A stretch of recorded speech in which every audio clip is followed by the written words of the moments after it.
அஸ்ஸலாமு அலைக்கும் வரஹ்மத்துல்லாஹி வபரகாத்துஹு. அன்பார்ந்த அனைத்து உறவுகளுக்கும் இனிய காலை வணக்கம். உங்கள் மீது சாந்தியும் சமாதானமும் உண்டாகட்டும். இன்றைய காலை பொழுது உங்கள் அனைவருக்கும் இனிய பொழுதாக அமைய எல்லாம் வல்ல இறைவனை பிரார்த்தித்தவனாக இன்றைக்கும் கோயத்துடைய பல முக்கியமான செய்திகளை பற்றி தான் பார்க்க போகிறோம். வீடியோவை கடைசி வரைக்கும் பாருங்க. தெரியாத நண்பர்களுக்கும் மறக்காம ஷேர் பண்ணுங்க. வீடியோ பிடிச்சிருந்தா ஒரு லைக் பண்ணுங்க, சப்ஸ்கிரைப் பண்ணுங்க, தொடர்ந்தும் சப்போர்ட் பண்ணுங்க. குவைத்துடைய டினா மதிப்பு உள்ளதா பார்த்தலாம். இலங்கைக்கான ரூபாயில் ஒரு தினாரின் மதிப்பு 970 ரூபாய் 26% உள்ளது. இந்தியாவின் ரூபாயில் ஒரு தினாரின் மதிப்பு 277 ரூபாய் 8% உள்ளது. இது அல் முசைனி எக்ஸ்சேஞ்சுடைய அப்ளிகேஷன் ஆன்லைன் ரேட் ஆகும். கூகுள் ரேட்டை பார்த்தெல்லாம் இலங்கைக்கான ரூபாயில் ஒரு தினாரின் மதிப்பு 971 ரூபாய் 61% உள்ளது. இந்தியாவின் ரூபாயில் ஒரு தினாரின் மதிப்பு 277 ரூபாய் 90% உள்ளது. அமான் எக்ஸ்சேஞ்ச் ரேட்டை பார்த்தெல்லாம் இலங்கைக்கான ரூபாயில் ஒரு தினாரின் மதிப்பு 971 ரூபாயாக உள்ளது. இந்தியாவின் ரூபாயில் ஒரு தினாரின் மதிப்பு 275 ரூபாய் 77% உள்ளது. ஜஜில் எக்ஸ்சேஞ்ச் ரேட்டை பார்த்தெல்லாம் இலங்கைக்கான ரூபாயில் ஒரு தினாரின் மதிப்பு 970 ரூபாய் 5% உள்ளது. இந்தியாவின் ரூபாயில் ஒரு தினாரின் மதிப்பு 276 ரூபாய் 45% உள்ளது. ஜஜில் எக்ஸ்சேஞ்ச் பற்றிய மேலதிக தகவல்களை தெரிந்து கொள்ள 97 23 54 61 என்ற வாட்ஸ்அப் இலக்கம் ஊடாக தொடர்பு கொள்ளுங்க. தினந்தோறும் ரேட்டையும் பெற்றுக்கொள்ளுங்க. இலங்கைக்கான ரூபாயில் ஒரு தினாரின் மதிப்பு 970 ரூபாயாக உள்ளது. இந்தியாவின் ரூபாயில் ஒரு தினாரின் மதிப்பு 275 ரூபாய் 60% உள்ளது. இது ARY எக்ஸ்சேஞ்சுடைய அப்ளிகேஷன் ஆன்லைன் ரேட் ஆகும். KBE எக்ஸ்சேஞ்ச் இலங்கைக்கு 969 ரூபாய் 40% வழங்கியிருக்காங்க. இந்தியாவுக்கு 275 ரூபாய் 10% வழங்கியிருக்கிறாங்க. குவைத்துடைய பல எக்ஸ்சேஞ்சுகளையுமே அக்கௌண்ட் நம்பரை மறைச்சிடுறாங்க. இதை பற்றியும் உங்களுக்கு தொடர்ந்துமே தெரிய தருது. நீங்கள் ஏதாவது ஒரு புதிய எக்ஸ்சேஞ்சுக்கு பழைய பற்றுச்சீட்டோட போறீங்களா இருந்தால் நிச்சயமாக அதில் அக்கௌண்ட் நம்பர் இருக்கா அப்படின்றத செக் பண்ணிக்கோங்க. அப்படி இல்லாத பட்சத்தில் எழுதிட்டு போனாலும் பிழை இல்லாத அக்கௌண்ட் நம்பரை எழுதிட்டு போங்க. ஏதாவது ஒரு நம்பர் பிழைத்தாலும் கூட உங்களுடைய பணம் நாட்டுக்கு போய் சேராது. அந்த பணத்தை திரும்ப பெறணுமா இருந்தாலும் ரொம்ப நாட்களாகும். மறுபடியும் கட்டணம் செலுத்த வரும். அதே போல் எக்ஸ்சேஞ்சுகளில் பணம் அனுப்பி முடித்ததும் மறக்காமல் பற்றுச்சீட்டை செக் பண்ணி பாருங்கள். ஏன்னா எல்லா டீட்டெயில்ஸும் நீங்களே சரியாக கொடுத்துருந்தாலும் கூட எக்ஸ்சேஞ்சில் வேலை பார்க்குறவங்க கையால் பிளவுறதுக்கும் நிறையவே வாய்ப்பு இருக்குது. யுனைடெட் கல்ஃப் எக்ஸ்சேஞ்ச் கார்பரேஷன் இந்தியாவுக்கு பணம் அனுப்ப 750 ஃபில்ஸும் இலங்கை பணம் அனுப்ப ஒரு தினாரும் கட்டணமாக விடுறாங்க. அல்சாமில் எக்ஸ்சேஞ்ச் கார்பரேஷன் ஒரு தினார் மட்டுமே கட்டணமாக விடுறாங்க. யூஜே எக்ஸ்சேஞ்ச் கார்பரேஷன் ஒரு தினார் மட்டுமே கட்டணமாக விடுறாங்க. Kuwait Asian international exchange 750 fils மற்றும் ஒரு தினார் போன்ற கட்டணங்களும் விடுறாங்க. குவைட்ல அல்நாதா, ARY, அமான் எக்ஸ்சேஞ்ச், யூஜே, அல்சாமில், Ansari exchange, Lulu exchange, Joyalukkas, KBE, UAE, Oman exchange, Bahrain exchange, BEC, world street exchange, ஜஜில் exchange, Malik exchange, international exchange, al Shafa exchange, சுலைமானி அல் முகாசிம் எக்ஸ்சேஞ்ச், இது போன்ற இன்னும் பல எக்ஸ்சேஞ்சுகள் இருக்குது. ஒவ்வொரு எக்ஸ்சேஞ்சுகளையும் ஒவ்வொரு விதமான கட்டணங்கள் இருக்குது. அதுலேயும் குறிப்பாக ARY எக்ஸ்சேஞ்சை பொறுத்த வரையில் 750 ஃபில்ஸ் மற்றும் 900 ஃபில்ஸ் போன்ற கட்டணங்கள் தான் விடுறாங்க. அதே போல் சுலைமானி அல் முகாசிம் எக்ஸ்சேஞ்ச் ஜஹராவில் தற்போது ARY எக்ஸ்சேஞ்சுக்கு பக்கத்திலேயே புதிதாக திறக்கப்பட்டிருக்கிற இந்த எக்ஸ்சேஞ்சில் பார்த்தீங்கன்னா 750 ஃபில்ஸ் மட்டுமே தான் கட்டணமாக விடுறாங்க. ரேட்டும் ஓரளவுக்கு நல்ல ரேட் தான் வழங்குறாங்க. அதே போல் ஜஜில் எக்ஸ்சேஞ்ச், மலிக் எக்ஸ்சேஞ்ச், அல்சாமில், யூஜே, அல் ஷஃபா இது போன்ற எக்ஸ்சேஞ்சுகளில் ஒரு தினார் மட்டுமே தான் கட்டணமாக அறவிடுறாங்க. 1.25 தினார் அறவிடக்கூடிய எக்ஸ்சேஞ்சுகளை கம்பேர் பண்ணி பார்க்கும்போது இதுலேயும் உங்களுக்கு 250 ஃபில்ஸ் 500 ஃபில்ஸ் போன்ற லாபம் இருக்குது. முடிந்த வரைக்கும் நீங்கள் கஷ்டப்பட்டு சம்பாதிக்கக்கூடிய உங்களுடைய பணத்தை நல்ல எக்ஸ்சேஞ்சுகள் மூலம் அனுப்புங்க. இங்கே அதிகமாக ரேட் கொடுக்குறாங்கன்றதை மறக்காம கமெண்ட்ல தெரிந்தால் மென்ஷன் பண்ணுங்க. குவைத்துடைய தங்க விலையை பார்த்தெல்லாம் 1 கிராம் 18 கேரட் தங்கத்தின் விலை 24 தினார் 491 ஃபில்ஸ். 1 கிராம் 21 கேரட் தங்கத்தின் விலை 28 தினார் 573 ஃபில்ஸ். 1 கிராம் 22 கேரட் தங்கத்தின் விலை 29 தினார் 945 ஃபில்ஸ். 1 கிராம் 24 கேரட் தூய தங்கத்தின் விலை 32 தினார் 655 ஃபில்ஸ். குவைத்துடைய தங்க விலை மறுபடியும் 30 தினாரை எட்டும் வகையில் இருக்குது. முடிந்த வரைக்கும் இந்த நாட்களில் விலை கொடுத்து வாங்குறவங்க வாங்கிக்கோங்க. இதோ கார்கோ கண்டெய்னரை உடைத்த அதிகாரிகளுக்கு ஷாக். டயல்ஸ் மாதிரி வந்த போதைப் பொருள் சம்பந்தப்பட்டவர் அனுப்பியவர் என்று மொத்தமாக மடக்கி பிடித்துள்ளனர். போதைப் பொருளை கடத்த முயற்சி செய்த குற்றவாளிக்கு மரண தண்டனை தீர்ப்பாக வந்தது. இதோ கைதான் பகுதிகளில் அதிரடியான சோதனை. அப்பார்ட்மெண்ட்டுகளுக்குள்ள இஸ்ரேலியா பகுதிகளில் ஏடிஎம் திருட்டு, நர்சரி லைசன்ஸ்கள் 5000 தினாராக அதிகரிப்பு. அதே போல் கைதான் பகுதிகளில் தீ விபத்து, யாருக்கும் எந்த ஒரு காயமும் இல்லை. வீதிகளை புனர்நிர்மாணம் பண்ண வேலைகள் ஆரம்பம்.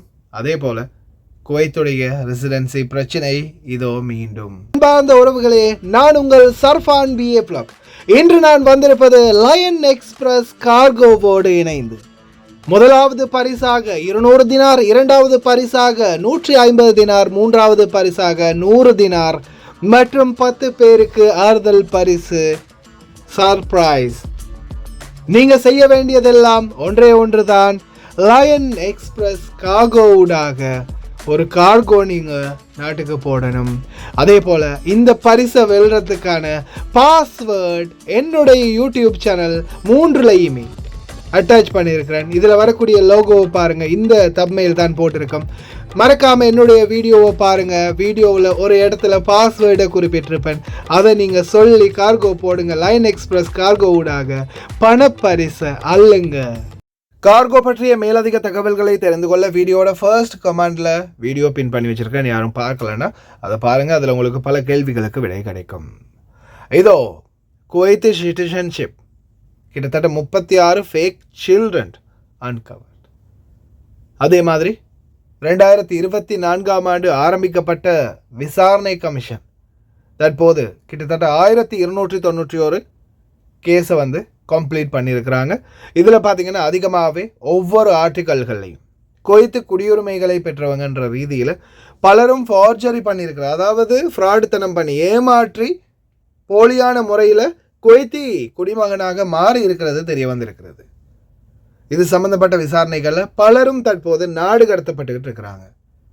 குறிப்பாக வெளியில் அக்காம அடிச்சிருக்கிறவங்களும் சரி, வீடுகளில் இருக்கிறவங்களும் சரி, உங்களுடைய கஃபீல்கள் நாட்டை விட்டு போகிற மாதிரி நிலைமையில் இருக்கிறாங்கன்னா சில நேரங்களில் சிலரை வந்து பணிப்பெண்களையெல்லாம் வேறு யாருக்காவது விட்டுட்டும் போகிறாங்க. ஒரு சிலருக்கு ரிலீஸும் கொடுக்குறாங்க. ஆனால் இந்த வெளியில் அக்காம அடிக்கிறவங்களுக்கு தான் ஏமாற்றம். பணத்தையும் வாங்கிட்டு சொல்லாமல் கொள்ளாமல் நாடு கிளம்பிடுறாங்க. கடைசியில் அக்காமா இல்லாமல் நடுத்தருவில் நிற்க போகிறீங்க. தயவு செய்து ரொம்ப கவனம். குறிப்பாக ஒவ்வொரு நாளும் உங்களுடைய மொபைல் ஐடியை ரீஃபர்ஸ் பண்ணி பார்த்துக்கோங்க. அதில் உங்களுக்கு ஆக்டிவாக இல்லையான்றது கன்ஃபார்ம் காட்டிடும். கைதான் ரெசிடென்ஸ் கம்ப்ளைண்ட். என்ன கம்ப்ளைண்ட்னு பார்த்தீங்கன்னா, அதிகமாக இந்தியர்கள் தங்கி இருக்கக்கூடிய சில அப்பார்ட்மெண்ட்களை சுட்டி காட்டி இருக்கிறாங்க. கைதான் மட்டுமல்ல, இன்னும் பல பகுதிகளை வந்து மென்ஷன் பண்ணியிருக்கிறாங்க. வெளிநாட்டவர்கள், அதுலேயும் குறிப்பாக இந்தியர்கள் அப்படின்னு மென்ஷன் பண்ணியிருக்கிறாங்க. வெளிநாட்டவர்களில் அதிகமாக இந்தியர்கள் இருக்கிறதாகவும், அதாவது சட்ட அடிப்படைக்கு மீறியும் சில அப்பார்ட்மெண்ட்களில் அறைகளில் 10 பேர் தான் ஒரு அப்பார்ட்மெண்ட்டில் அந்த ஷெக்காவில் இருக்கணும் அப்படின்ற பட்சத்தில் 20-25 பேர் கூட ஓவரான ஆட்களை வந்து உள்ள குடியமர்த்தி இருக்கிறாங்க அப்படின்ற வகையில் சில ரெசிடென்ட்ஸ் வந்து கம்ப்ளைண்ட் பண்ணியிருக்காங்க. இது சம்பந்தமான விசாரணைகள் தற்போது ஆரம்பிக்கப்பட்டுள்ளது. அப்பார்ட்மெண்ட்களில் தங்கி இருக்கிறவங்க தயாராக இருங்க. ஜிலேப் ஷோக், கைதான், ஃபர்வானியா பகுதிகளில் விரைவில் சோதனை வரலாம். நர்சரி லைசன்ஸ், மொண்டசோரி லைசன்ஸ் வந்து பார்த்திங்கன்னா 5000 தினாராக உயர்ந்துள்ளது. குறிப்பாக இந்த மலர் பாடசாலை, இந்த பாடசாலைகளில் இன்றைக்கும் நிறைய பேருக்கு இந்த சம்பள பிரச்சனை ஒன்று போயிட்டே இருக்குது. தயவு செய்து ரொம்ப கவனமாக இருங்க. எந்த நேரத்தில் வேணாலும் அவங்களுடைய முதலாளி நர்சரியை லைசன்ஸை கேன்சல் பண்ணிவிட்டு க்ளோஸ் பண்ணுறதுக்கு வாய்ப்பு இருக்குது. ஏன்னா ஆண்டுதோறும் 5000 தினார் கட்டி லைசன்ஸை புதுப்பிக்கிறதுக்கு பதிலாக இதில் லாபம் இல்லாத பட்சத்தில் நிறைய பேர் வந்து இந்த வியாபாரத்தையே விடுறதுக்கான வாய்ப்பு இருக்குது. ஏன்னா எங்கே பார்த்தாலுமே இப்போ மொண்டசோரி ஓப்பன் பண்ணிட்டாங்க. இனிமேல் லைசன்ஸ் புதுப்பிக்க போகும்போது தான் தலைவலி ஆரம்பமாகும். இஸ்ரேலியா பகுதிகளில் ஏடிஎம்மை உடைச்சி திருட முயற்சி பண்ணினதா ஒரு கம்ப்ளைண்ட் வெளியாகி இருக்குது. இது சம்பந்தமான விசாரணைகளை தற்போது உள்துறை அமைச்சகம் மேற்கொண்டு வராங்க. ஆனால் முகமூடி அணிந்து இவங்க யார் ஆளுன்றது தெரியாத நிலைமையிலையும் கூட ஃபிங்கர் மார்க், கைவிரல் அடையாளங்களை வைத்து கண்டுபிடிக்க முடியும் அப்படின்னு தடவியல் துறை தெரிவிச்சிருக்கிறாங்க. அடுத்ததா கிட்டத்தட்ட 175 கிலோ ஹாசிஸ் போதைப் பொருளை கொண்டு வந்த ஈரானிய நாட்டவருக்கு இதோ தூக்கு தண்டனை தீர்ப்பாக வந்துள்ளது.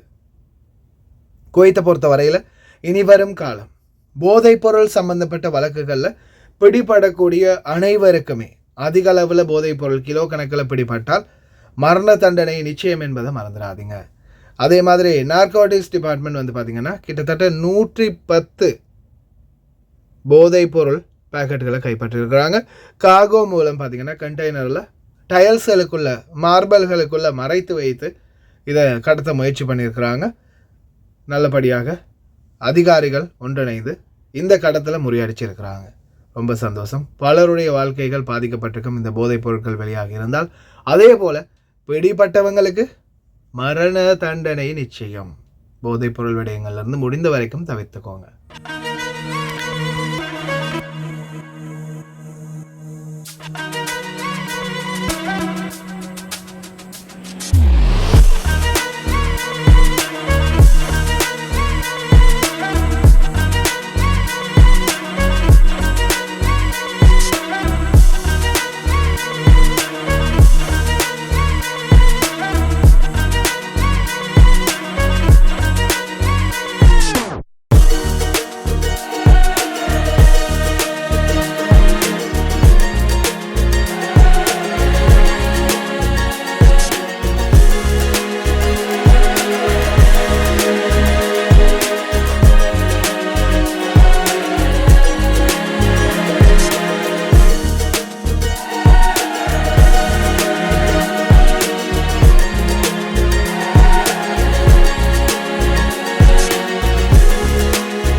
பண்ணுறதையும் பண்ணிவிட்டு கல்லில் கக்கா போன பூனை மாதிரி உட்காந்துருக்காம பாருங்கள். அடுத்ததா ஃபயர் ஃபைட்டர்ஸ் கைத்தான் பகுதிகளில் ஒரு அப்பார்ட்மெண்ட்டில் தீ விபத்தை கண்ட்ரோல் பண்ணியிருக்கிறாங்க. யாருக்கும் எந்த ஒரு தீக்காயமும் இல்லை அப்படின்றதும் தெரிவிச்சிருக்கிறாங்க. அல்ஹம்துலில்லாஹ். தயவு செய்து ரொம்ப கவனம், தீ விபத்துக்கள்லேருந்து உங்களையும் பாதுகாத்துக்கோங்க. அதே மாதிரி அல் ஷோர் ஸ்ட்ரீட் குவைத் சிட்டியில் பல ரோடுகள் இப்போ மெயின்டெனன்ஸ் ஆரம்பமாக இருக்குது. அல்ஹம்துலில்லாஹ். இதுக்கு முன்னாடியும் குவைத் சிட்டிக்குள்ளே அதிகமான ரோடுகள் டேமேஜாக இருந்துச்சு. இப்போ ஒரு அளவுக்கு குவைத் சிட்டியே கண்ட்ரோல் பண்ணிக்கிட்டு வராங்க. இன்ஷா அல்லாஹ் விரைவில் ஒவ்வொரு மந்தகாக்களையும் கிளியர் பண்ணிட்டு வந்துகிட்டு இருக்கிறாங்க. விரைவிலே ரோடுகள் எல்லாம் நல்ல ரோடாக மாறும், சாரதிகளுக்கு நிம்மதியும் கிடைக்கும். بناء على تعليمات وزير الاشغال العامه الدكتوره نوره محمد المشعان، اليوم احنا متواجدين في مدينه الكويت شارع السور خلف التامينات للوقوف على اخر مستجدات الاعمال في العقود الجديده للصيانه الجذريه لاعمال الطرق والاعمال عباره عن فرش طبقه التايب 3.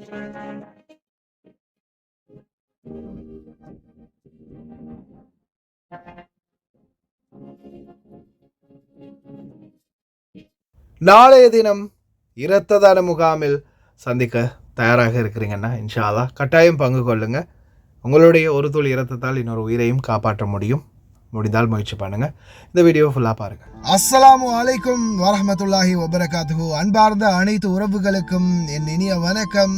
உங்கள் வாழ்வில் அனைத்து செயல்பாடுகளும் வெற்றி அடைந்து அனைவரும் நீண்ட ஆயுளுடனும் ஆரோக்கியத்துடனும் வாழ எல்லாம் வல்ல இறைவனை பிரார்த்தித்தவனாக மிக முக்கியமான ஒரு தகவலோடு தான் வந்திருக்கிறேன். இந்த தகவல் என்னென்னு பார்த்தீங்கன்னா, ஒரு துளி உதிரத்தால் இன்னும் ஒரு உயிரை காப்போம் அப்படின்ற ஒரு முயற்சி தான் வெளிநாட்டு தொழிலாளர்கள் ஒன்றியம் குவைத் எதிர்வரும் மே மாதம் 16ஆம் தேதி குவைத்துடைய இரத்த வங்கி முகாம் ஜாப்ரியா மதியம் 1 மணி முதல் மாலை 6 மணி வரைக்கும் இந்த ஜாப்ரியா இரத்த தான முகாமில் இரத்த தானத்தை செய்யலாம். உதிரம் கொடுப்போம் உயிரை காப்போம் என்ற துணிப்பொருள் பலருடைய தேவையாக இருக்கும் இந்த உதிரம் நம் உடம்பில் இருக்கின்றது. நம் கொடுத்த உதிரத்தால் இன்னொருவருடைய உயிரை காப்பாற்ற முடியும். அதே போல அதை நம்மளுக்கும் நம்மளுடைய உதிரமாக ஒரு அவசர தேவைக்கு பாவிக்கவும் முடியும், உபயோகப்படவும் வாய்ப்பு இருக்குது. இந்த நாடுகளிலே நிறையவே வாகன விபத்துகள், பல உயிரிழப்புகளை தொடர்ந்துமே பார்க்குறோம். சில நேரங்களில் யாருக்காவது ஒருத்தருக்கு உதிரம் தேவைப்படும் போது இல்லாது போனால் நிச்சயமாக அது நாம் உதிரத்தோடு இருக்கும் நமக்கும் சேர்த்து அது ஒரு மிகப்பெரிய ஒரு கவலை. அதால் முடிந்த வரைக்கும் உங்களால் முடிந்தவங்க நிச்சயமா பங்கேற்க முயற்சி பண்ணுங்க. ஜாப்ரியா இரத்த வங்கி முகாமில் மதியம் 1 மணிலிருந்து மாலை 6 மணி வரைக்கும் எதிர்வரும் 16ஆம் தேதி மே மாதம் வெள்ளிக்கிழமை உங்கள் அனைவருடையும் அன்போடு ஆதரவோடும் எதிர்பார்க்கின்றோம். இன்ஷா அல்லாஹ். அஸ்ஸலாமு அலைக்கும். வணக்கம்.